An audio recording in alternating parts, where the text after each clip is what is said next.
The perimeter of a closed, flat shape is equal to the distance around its outside edges. In this lesson, we will find the perimeter around a quadrilateral that is also known as a trapezoid. The quadrilateral has a top that measures 4 units, a bottom that is 8, with right and left sides that equal 6 units each.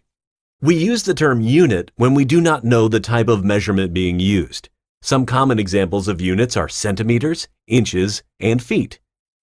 The formula to find perimeter is as simple as adding up all the sides. In this version of the formula, the letter S is used to represent each side. So, we add side 1 to side 2, and then we add sides 3 and 4 to our total. These sides can be added in any order. The perimeter of this quadrilateral is 24 units.